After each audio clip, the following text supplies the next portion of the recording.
Hi, I'm Corey. Hi, I'm Tess. Welcome to A Lovely Place. We're so glad you've joined us as we invite Jesus into the midst of our lives, learning, and laughter. We hope this podcast can encourage your heart and make you smile today. Hello, my friend. Hello, Corey. I was just thinking that the other day, I don't know if I commented on something or messaged them or whatever, but I said my friend or something, and she was like, whenever you say that, I always think of your podcast. Oh, Because we nice. always say that. My friend, yes. I guess that's not too bad of a thing then, huh? Right? Oh, goodness. So we are reading our current book, Famous at Yeah. Home, by Yes. Dr. Josh and Christy Straub. Do they say it in their podcast? Is it Straub? I haven't actually listened to the podcast yet. I just get the emails about what they're talking about, and I'm there like, we go. oh, that's good. I was thinking, hey, I could add them because they go in little spurts of podcasts. Yes. Same here. What are people talking about? Do I want to hear that? So thanks for listening to our podcast. If this is hitting it for you on this day, we're talking about Famous at Home. Did you already just say that? Yes. You could tell them what chapter we're on, though. Yeah, that's what I was going to say. Chapter 3. Chapter 3. Yeah. And then I got the audio book of this, and then I was telling Stephen, chapter 4 isn't on here. And he's like, Uh-oh. what do you mean, like right here? And I was like, oh, thank you. So I was just like, oh, my word. Oh, that's funny. Technically, I thought, oh, this will be easy peasy. I'll just listen to the book. And then it's like something about pages that Yes. are important. And then I was inspired by was Don the Minimal Mom's sister, Diana, and they're listening to the Bible recap podcast and Bible reading plan. But she was just talking about how important it is, and that studies show you retain more if you're reading the pages. Yes. Like touching the book. And I was like, interesting. Right? But you retain the most if you read it, listen to it, and write it down. Yeah. So that gives you the best possibility. And listen to a podcast about people talking about it. Checkity check. We got you covered on that one. I'm not sure what study that is. It will be coming soon to you. I'm just kidding. It to your show notes. To your show notes. Yeah. Oh. Happy New Year. How many new starts can we have? A lot. We can One have a more. lot. Yeah. His mercies are new every morning, right? There we go. Every day is a new start. Thank God. Oh, yes. So this chapter is called Your Biggest Fans, and the subtitle is What Do Your Followers Really See? And it kind of challenged me, or it was like one of those, what am I really aiming for? Yeah. What's that mirror look like? Yeah. Wow.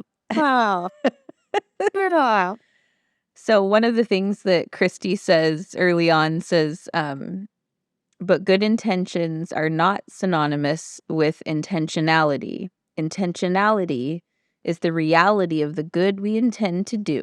It is the visible evidence of our invisible good intentions. And then she asks some questions down below. Based on my calendar, checkbook, and screen time, who am I trying to impress? Whom do I hope to win over? Who gets the best of who I am? And the big question that she had under that kind of hit me was, who has my attention? Because I think my attention often feels very fragmented. Like, I have a hard time paying attention just to the one thing that's in front of me. So, this was a good chapter. But I was like, oh, it hurts. It hurts. It hurts. Well, and then I was like, thinking too, Stefan and I did a little reflection thing on New Year's Eve of the year when he printed out this paper that had little bubble things and you could write in it. And so then that turned into us looking at our phone going through the pictures that we took, and Stefan was cute. He was like, well, I take pictures of weird things, whatever. And then I had this whole, like, I don't know, 30 pictures of Riker selfies in a row, one day he got my phone in February randomly. So it just was interesting to like see, like you can go, I don't know, do people even keep a check register anymore? Or you just look on I your don't online know. bank Yeah, thing? just like your online banking. But you can like line by line see what's going on. So then it was kind of like picture by picture, kind of seeing. You could see Yeah. what was. Wow, that was a weird sentence. Anyways, You it was could, a visual representation yes, of what your of what your was. attention was on. Yeah, and then it was like, but then trying not to take pictures so many times, then it was like, Yes. oh, I'm sure things happened that didn't get a picture or whatever, but anyways, my reflection of that review on my phone was like, okay, I care a lot about Riker. He's in a lot of the pictures. We did some family things. And then like Facebook, I posted a couple times our podcast, the Chosen TV show, random pictures of Riker, like that, and maybe There we something from go. work or whatever. And I'm like, okay, well, my life is pretty simple here. Like I'm not. Yeah. Well, that was kind of a nice little review, but it still isn't a sobering, Yes. like to not feel like, what? Or Yeah. to get stuck in that thing of I only posted the pretty things, Yeah. not the messy moments where I didn't, you don't often post, oh, I'm crying today. Right. I have to go take a shower. Like, leave me alone. Like, or whatever. Like, that's not on a post. Yeah. But I don't know. I'm not sure what that says. All right. Oh, dear. I felt like, oh, this is a good example. And then I just, Well, I think it is good because it just makes me think like who has my attention? And I think sometimes we've talked about this a little bit in one of our previous books, The Rhythms of Renewal, where she talks about a tech detox. And so in this chapter, Christy is talking about how she was in the early stages of motherhood and was more focused on getting gratification and social recognition from like Facebook or whatever it might have been on her phone, her device, maybe even just texting, instead of focusing on putting her attention on the people right in front of her. And like you were saying, I think sometimes even with taking pictures, like we can get so focused on taking the pictures so that we can post the pictures so we can talk to people about the pictures instead of like just remembering those moments in our minds, That's one thing that I've been trying to do lately is every time I think, oh, this is such a cute moment, I should get a picture, like Daniel and Rihanna were at the dining room table last night and she would like screech and then he would pretend like he was having a heart attack or something. And she thought she thought it was hilarious, like the funniest thing ever. And then at one point he was just, kind of holding her on the side and they were both just looking at each other and I was sitting across from them and it was just like one of those like so sweet moments. And I was like, oh, I should take a picture. But then I'm like, no, I should just like sit here and look at them and remember in my mind like how sweet this feels, and how fun. And it makes me think of that Don't Mom Alone episode about mom burnout and how the lady was talking about with joy, like how to find joy in things. And like one of the ways was to kind of take like a snapshot, like a mental snapshot of a moment and remember like, what was I smelling? What was I seeing? What was I tasting? What was I hearing, feeling? Like to kind of tap into your senses to be able to remember that moment. And that's how we can find joy. So I think if our attention is on just like getting recognition or whatever it might be, then we can't really be fully in those moments, which is kind of what we were talking about last chapter, but also Yeah, this it's chapter called too, life. Oh, right? this is our podcast about a lovely place. Oh, man. So anyway, yeah. Yeah. Well, and then I was thinking, like, okay, well, what have I been spending my time on? And this last season was doctor's appointments and physical therapy, and it was a lot of inward, like, it was just me and a bunch of these other people. Like, it wasn't a lot of, it wasn't a lot of friends. It wasn't a lot of, um, whatever. So then I found myself at Christmas time just craving meaningful conversations that Yeah. mattered more than just the random fact telling and sharing. But I understand that's important because that's mundane things in our life are what our life is, right? Like everything Yeah. can't be a super deep conversation and we learn everything. But it was just like, can we get past a little bit? Like, and so then later Stefan was going, well, how do you want to be remembered when you die? Like, okay, you've jumped a few steps. Like, can That's we have really somewhere in deep. the middle of that before we're in the end of the pool?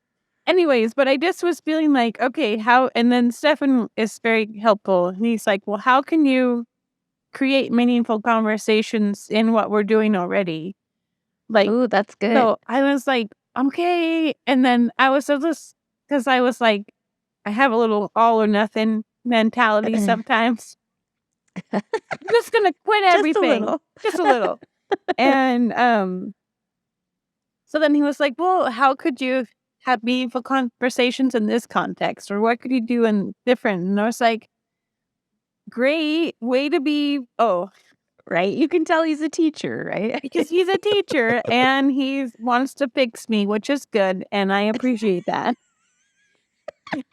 And I think one of the conversations it was helpful and a different one it wasn't very helpful. And then, but we didn't want to post about that, right? But, so so I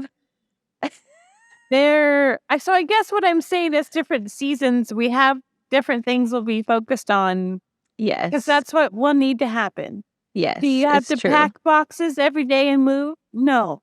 Amen, right? I don't have to go to Amen. 20 PT appointments all the time. Yes. There's a give and take to the seasons.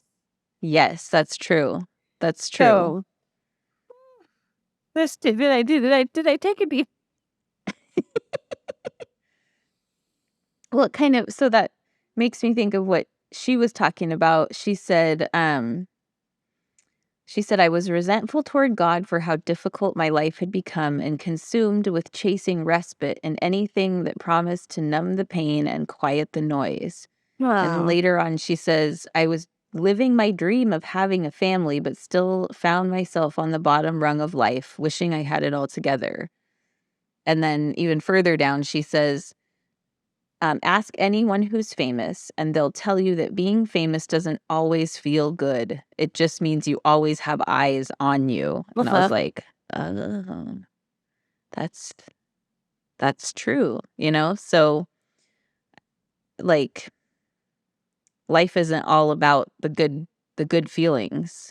And I think we Yeah. talked about that a lot our last book, you know, like we're going to be in a rough spot if we go through our lives just trying to avoid the negative feelings or the uncomfortable feelings, you know? Yeah. And Well, yeah. yeah. Or just even robbing us from feeling the good feelings either, like by not being in the moment or whatever either. Yeah. Like, what? I don't, yeah. Yeah. Interesting. Yeah. So she says, your biggest fans, meaning our children, follow your every move, including how you handle yourself when you don't feel good. And as pain, feelings of inadequacy, and difficult life circumstances pile up, so do the feelings of responsibility to do something about it. But too often we go down the do something about it path alone. We chase. And as that chase begins, our mental and emotional energy shifts our attention away from our biggest fans. I thought that was good. Yeah. And Well, and it's interesting too what she was saying, like she was living the life she'd wanted for so long. And then like how long did I dream? I didn't get married till I was 30. So that was the time waiting. Didn't get a kid till later. Get a kid. where'd you get him? Oh, he just popped out. Oh. Anyways, oh man. Yeah. But yes, like, are you saying like always looking forward to the next Right, and then trying to be thing? in the moment. Like I was thinking, like, okay, waiting to get married. I was waiting and I needed to focus on taking care of what I needed to take care of. And then, you're planning a wedding, you're doing all this stuff. And then after you get married, it's not like everything done and you're fixed. It's like, Right. no, now we're doing life together and we're planning other things and we're creating our family culture, whether we're paying attention to it or not. So this book is helping us pay attention, like being Yeah. intentionally about it. But it just is like there's still things to wait for. And then, so some of the same things you're learning or did before to get you where you're at can help you right now. Yes. It's true. Mind blown. Wow. Oh, man. I guess that's another thing I was thinking reading this book. It was like, this is so simple, but it's like, but so challenging. Yes. It's not complicated, but it's, but it's difficult. yeah. And then, but we don't have to do it by ourselves. Yes. Like, I think that's another thing that's a lie, that we get consumed. And then I can imagine, those moments when you feel like you're only at home and you're only like the end of Don't Mom Alone. She's like, when you're cleaning sticky floors and you're up late in the night and all the different things, like all these Yes. things. It's like, okay, well, wait a minute. If that's a common thing with a lot of moms, and we're together in that also. Like, Yes. I think that's the enemy tells us we're alone and we're not in this. So then it's like, Right. okay, let's meet together. Let's have a mom friend. Let's talk about what's going on. And then hopefully we can get to what's God doing in your life and how can we spur each other on in that way, Yes. so then you don't just feel like, oh yeah, I gotta do my dishes. It's like, oh yeah, I'm honoring my family and I have food to eat, and just reframing it. But if we don't have Yeah. each other to help us, then It's it's hard. hard to reframe. Yeah. It's your perspective gets very small then. Yeah. Mm-hmm. Oh, that's good. I liked what Josh was talking about in this chapter too, because he was kind of going into how he began to see like his parents' impact on his emotional Yeah. journey, I guess. So he Yeah. says one of the most challenging journeys of the human experience is the deep psychological and spiritual conflict of honoring our parents' sincere intentions of raising us well, while also recognizing how their chase of something else or someone else wounded us. This is a tension I'm learning to hold. So he's kind of talking about how um he had to go into and heal from the Yeah. pain that his father caused him from not being there in some emotionally, important moments, um, to be able to change that in the pattern in his family, like Yeah. to start a new pattern instead of just falling into that same Right. generational pattern. And it says, I underline this, our emotional ceiling will be our children's emotional floor. Well, And so, it's like just how far we're willing to go in growing and healing just gives them a better starting place, yeah.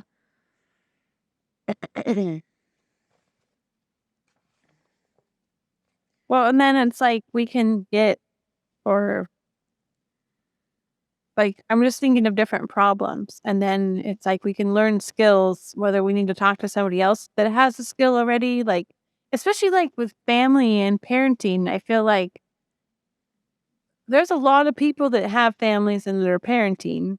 And then some are doing it well and some are not. And there was something that was saying, hang out with the people you want to be like, because that's what you're going to become. And so I was just like, okay, what do I want to emulate and where can I find those people? Like, and then I was kind of like, am I one of the people that somebody would want to be with? You know, like kind of flipping that coin both ways. Like, again, it's an interesting tension of like trying to just honor what God is giving you to do and living your best, but not trying to be, I don't know. It's an interesting thing, like this whole famous thing, like it's an interesting way to frame Yes. this. And then like, or what if we threw the word influence in, you know, like, cause we're influencing our kids, like you were talking about what was it?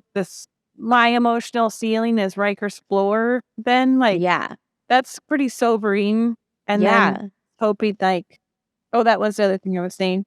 I was talking to my aunt on the phone and she was saying something about finances is not really a problem because you know how to fix it. You just need more money or whatever.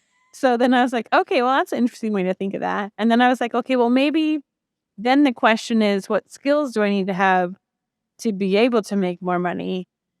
Or one would need to make that. So then it's like, okay, what emotional skills do I need to have so then I can change that? Like, it's like this, it's an interesting, and I don't know, I keep coming back to that tension word of like, the tension of like that angst feeling of where are we going? Right. But yet to get somewhere that's intentional, like we're not going in a circle, I guess. That's like that. Don't go in a circle, but we don't have to run anywhere either. Like I don't really see Jesus running in the Bible. He would go away and he would pray and then he walked everywhere, right? Like so I just was thinking like how can I walk places instead of feeling like I have to run everywhere? Like well, and that too just made me think of like this idea when you said influence, like the fact of the matter is that we have great influence with our children. Like, that is a given. We don't have to work for that.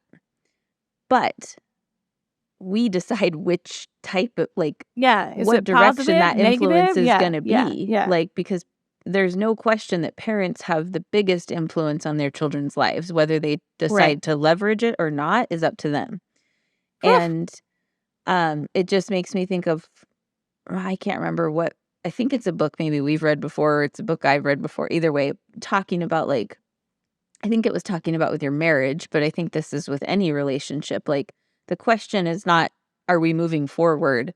Like, it's like you're on a river rafting, like you're always moving, you know, but where you steer is like up to you, and that decides where you're going to get to because you're the one steering, you know? And so like we are the ones who get to decide what kind of influence we're going to have. But not whether we will have one or not on our children, you know? Like obviously with the rest of the world, you have to work for how much influence you're going to have, you know, but like with our kids, that's just built in. But where are we going to take it?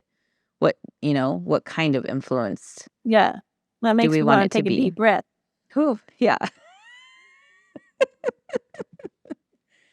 like just to let that sit for a second, like, yes. But I think that makes me think of my verse, but then also your verse that you're going to read after I read my verse, because I think they're actually both really important, and it just occurred to me right now. It's what God's been speaking to us, and then we were also talking beforehand that we're going to review all the different verses, because I think that would be cool to see what God has been speaking over this whole year. Like because we are repeating some, and that's not like us intentionally doing that, but sometimes God brings to mind these themes over again because it's either something that's important or we really need to learn it again. We haven't gained that skill We haven't gotten there yet. What? So Mine is James 1:22 through 25, which says, "Do not merely listen to the word and so deceive yourselves. Do what it says. Anyone who listens to the word but does not do what it says is like someone who looks at his face in a mirror and after looking at himself goes away and immediately forgets what he looks like. But whoever looks intently into the perfect law that gives freedom and continues in it, not forgetting what they have heard, but doing it, they will be blessed in what they do." And that seems hard, I think, sometimes, because, and this is talking about the word, meaning the Bible, Yeah. right? But I think also as we're reading this book, examining um, our intentions and then being intentional, so what do I want to happen and what am I going to do to make that happen or to help that to be able to happen? We can't make Yeah. everything happen, but so what is God speaking to us and what are we doing to make space for that? Right. And then your verse reminds us, Oh, it's Psalm 55, and I was doing a little praying and journaling, looking for whatever my new word would be, if that's all that trendy thing for the new year. And I'm like, why am I doing this? Am I actually need a new word or whatever? Anyways, I was for some reason I was thinking of sustain. So I was looking at different verses with that. And Psalm 55:22, "Cast your burden on the Lord, and he shall sustain you. He shall never permit the righteous to be moved." But I just thought, I just was hearing cast your burdens on him and he's going to sustain you. Just felt like it was resetting. And then he's the one that gives me breath and vision Yeah. and a dream. And he helps me figure out what to do with Riker or not, or with myself or with my husband, or he's a sustaining thing. And then, and I don't know if I'm a musician or whatever, but isn't that on the keyboard, the sustain, the note will just hang there? Yeah. Well, Or and that makes me think of a plane or a glider or something like that, Uh-huh. where we have the ability of the rudder, we get to steer, but Yeah. without the wind, Right. the plane or the glider or whatever wouldn't even fly, right? Yeah. And so Yeah. without Jesus, we would just crash to the ground. Steering wouldn't even be necessary because Right. we You're wouldn't be crashed. flying. But Yeah. he's the reason. He's the reason that we're moving. That we're Yes. still going, and we don't have to do this alone. Right. Yeah. And then, yeah. Yeah. Which is good because I don't think I could do it alone. No, definitely not. I don't have what And it takes. yeah, it's that time. It takes time. That's another Yes. thing I keep learning. It's time. Wait, we're not running maybe somewhere, or we don't need to run, but it's each little step gets us to where we're going. And Yes. it was okay, how can I cultivate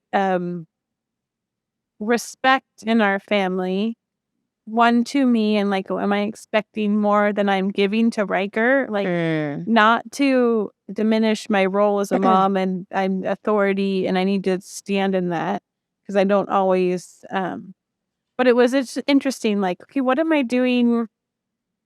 What am I wanting to? And what's happening? And then there was another thing that was talking about, and the invitation to your kids to help them regulate, Regulate. Yeah. Thank you. And so I'm Yeah. oh, do I regulate yet? Right. Am I inviting them into Am somewhere I taking a deep breath when I'm telling them to take a it's- deep breath? Right. So Or it's just take a deep okay. breath. Come on. Yeah. But that's just that. It's a good reminder of too, what are our priorities and what are we teaching, or what are we learning that we get to teach, I guess. Yes. Oh, Yeah. to be it's good. famous at home. Yep. It's an interesting picture. I don't know why. I just struggle with that. Like, I never thought about being famous. I don't really think about that. Or I don't think I Right. do. And then it's like, oh, but you're famous at home. Like, Right. but I understand what they're saying. I guess it's a good thing to struggle with different things or not struggle, whatever. Learning, Wrestle through it. wrestle. Yeah. Where's the tension? Yeah. Did I say that enough Yeah. times yet? Oh, my goodness. Oh, man. Well, thank you, Tough. friend, for chatting with me about this chapter. I think these are good things to chew on with other people because Yes. if I just think about these things by myself, it feels like unproductive. But if I can talk about it with someone else, it feels like maybe I actually could grow in this, Right. and And make progress. there's hope, and let's come alongside each other. Like, okay, Yeah. let's do this, friend, or let's find this other resource, because there's resources. Yes. We're not lost. Like, we don't have to Right. we don't have to feel lost. Yes. Amen. Yes. Amen. Amen. We'll sustain that. Oh dear. Oh, we better We better sign say off. goodbye. Talk to you later, friend. Bye.